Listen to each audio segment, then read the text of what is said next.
Deadart Studios Paint and Chat. Back again on my 30 by 40 centimetre birch panel painting that I'm making with human hair, which you can't see. Just now the hairbrush here. Everyone I've talked to about this has got the major ick with me using this hair. I've tried telling them that traditionally all paintbrushes used hair, like hog's hair and things. They're not listening. Anyway, I'm going to carry on with this painting that I've got here and talk about my topic, which is based on a podcast I listened to the other day, the Louis Theroux Podcast, and he was talking to Tracey Emin, the famous British artist from sort of the mid to late 90s. It's an interesting time for me because I was sort of in my mid to late teens, early 20s, and I did actually go and look at some of her artwork then. So I'll have a chat about that and what I thought about the podcast. And then it's also led me to pick up her book, which is called Strangeland. I've only got it today. I've done about 20 pages. So when I've finished, we'll talk about that a bit as well. But for now, let's get started with the painting. I've got some purple paint, some Liquitex Basics, just in here. Sprayed a bit of water on to try and keep it wet. And then I'm going to pick up the purple paint with my palette knife and then just run the hair through it. It's a bit curly, this one. There we go. And I don't want a heavy amount of paint on it.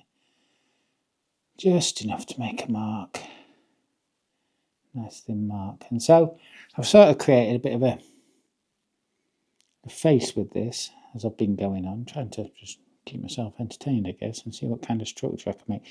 But I'm not sure I really want a terrifying face for my final sort of piece, or my final sort of structure of this. So I'm going to probably make it more abstract as we go and get heavier so that form disappears. But keep the basic theme, I think, of these three marks here where there's the eye sockets and mouth. Keep working on those heavily.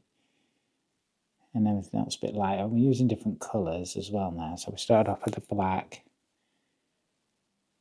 And we're into I did some magenta, quinacridone magenta yesterday, if that's how you say it. And doing the old purple today. That one is dioxazine purple. So yeah, we're going with that. So Tracey Emin,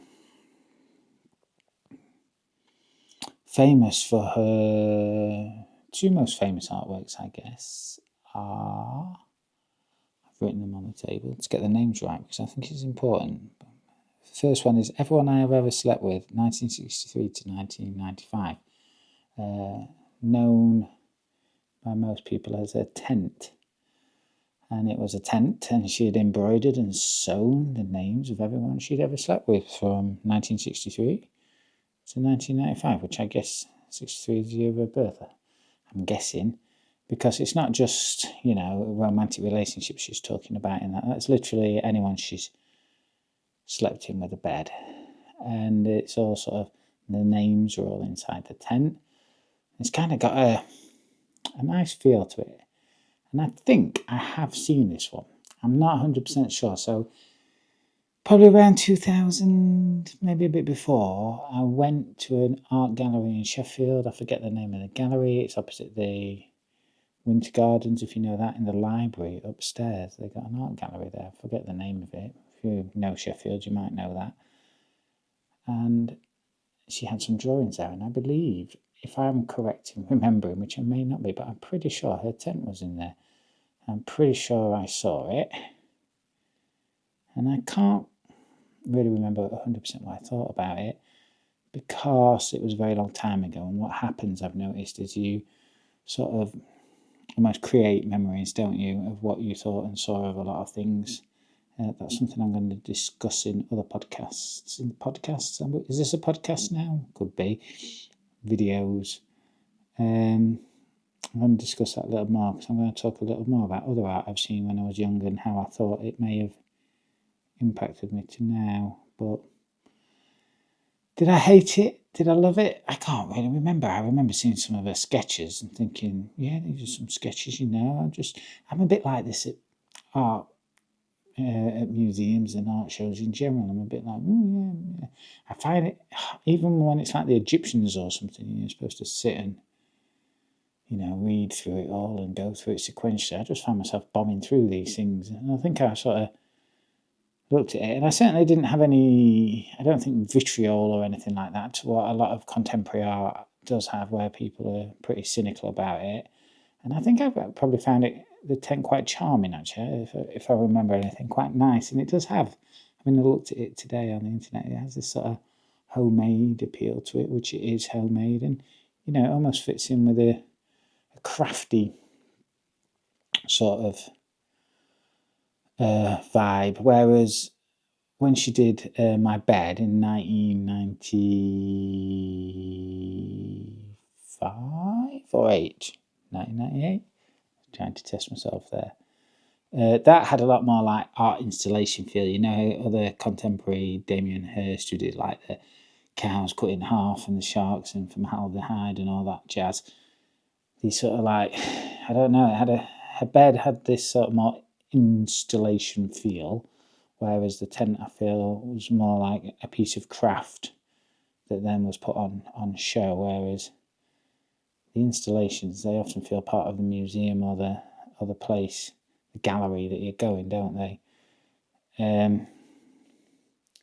More part of that environment than just something that's standing alone. So yeah, I didn't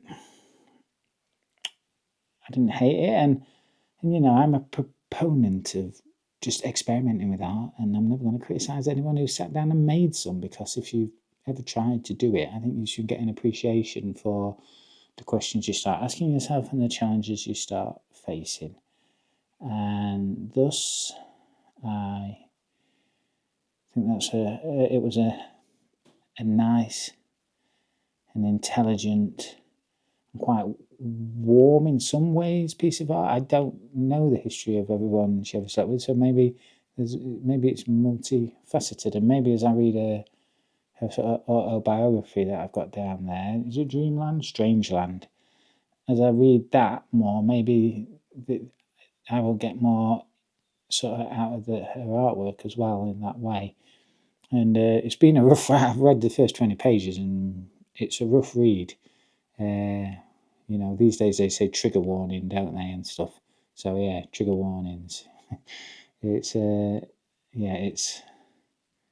it's graphic and it's straight to the point, and she definitely had challenging early life, as far as I can tell so far. Well, definitely, and I'm guessing it doesn't go on to get less challenging, so we will see. But I'm quite enjoying it. It's quite an easy read, strangely, despite covering such sort of, in certain cases, horrendous topics and of experiences that she had. It goes in easily. When I was reading Life with Picasso, which I talked about on another video, that was a more difficult read because it was very densely information packed. This has got a poetic style of prose to it, which I actually quite enjoy. It's very light, even though it's very hard hitting, and it's actually very skillfully done, I think. So I'm definitely enjoying it, and I'm looking forward to be able to get through the book quite quickly as well, because busyness and all that. So yeah, it'll be good. It'll be good to get through it. But yeah, I was listening to her on the podcast, and I was like thinking, let's listen to some podcasts and stuff. I was going out on a long run, and I had the world's greatest first world problem, where my left earphone almost immediately ran out of battery, and I was forced to listen to the rest of the podcast with the right earphone only. It caused me a vast amount of distress, because when I was like, everywhere I went, I was like, oh, this is really interesting, this is really good. And I was like, oh, if only I had the other ear. And then I got home, and so I had to check myself and realise that, this is literally the world's most first world problem. It really wasn't a problem, was it? But it seemed like it at the time, mainly because I was so engrossed in listening to what Tracey had to say. And also, she's just recovering from serious illness now. I think 4 years after contracting a very serious case of bladder cancer, which has totally changed her life. She's in her early 60s now, I believe, like 62, something like that. And very interesting to listen to. Well worth listening to if you're looking for something to listen to about art. And yes, it becomes obvious that she knows what she's talking about. She's a very educated artist, and she does a lot of painting and drawing, I believe, now. It's quite hard to find stuff on the internet immediately of what she's doing at the moment in any detail, but saying that, I've not invested a great amount of time into doing so at the moment. And listening to what she has to say about art and life, really, and how the two are intertwined, it's sort of very interesting. And the strange thing is, my life and her life are in no way similar, but a lot of the states and feelings and emotions she describes from early childhood into later adult life, I find myself strangely mirrored to them now. Whether that's a relatability that everybody has, or whether that's specific to me, I don't know. But some of her early experiences and the way she felt, and definitely some of her issues, maybe with drinking and smoking and things like that, and and how she just wanted to shut herself down and escape everything. Maybe everybody has those feelings. See, I've never figured that one out. Because to me, I've always had a self-destructive side, and even in the most simple case of, let's say, eating pizza or donuts, I've never been able to just enjoy the one or two, and I get no real pleasure from that. For me, the pleasure, if you will, in inverted commas, is the almost destruction of yourself, the eating so much that you become ill, and it sort of changes your mental state and makes you shut down a little bit and dissociates yourself a little bit from who you are. And that's something I've been familiar with, even when I'm doing things like exercise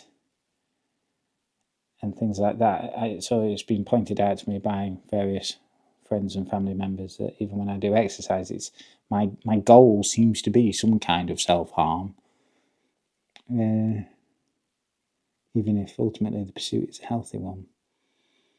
It's quite interesting. So yeah, so I saw parallels between me and her in some ways, even though in virtually every measurable aspect our lives are totally different. So that was interesting, the relatability. And she did actually talk a lot about relatability that she had to mainly other women who had similar experiences to her growing up and in their lives. So yeah, I can recommend listening to that. And I mean, it doesn't really matter if I recommend it or not. I suppose what I'm saying is I enjoyed it, and maybe you would too, I guess. That's what I'm saying. I found it very interesting. So yeah, so let's talk a little bit more about the art I'm doing at the moment. So you can see I'm just pulling this purple on. I'm trying to keep the darks to start with. I do want to bring some other colours, some lighter colours, knowing me, some reds and yellows, some lighter blues.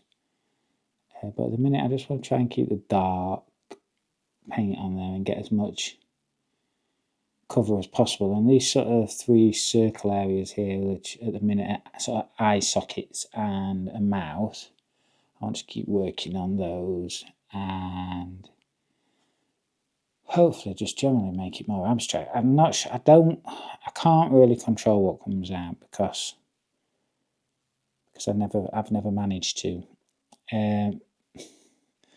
some people would say it's like, well, you're not really a very bloody good artist then, are you? Maybe that's true. But I don't know what's going to happen. I just don't really want it to be totally terrifying at the end.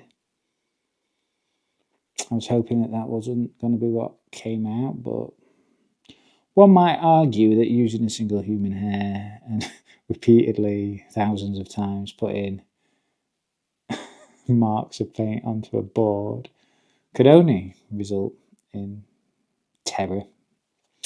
So I suppose that is one way of looking at it.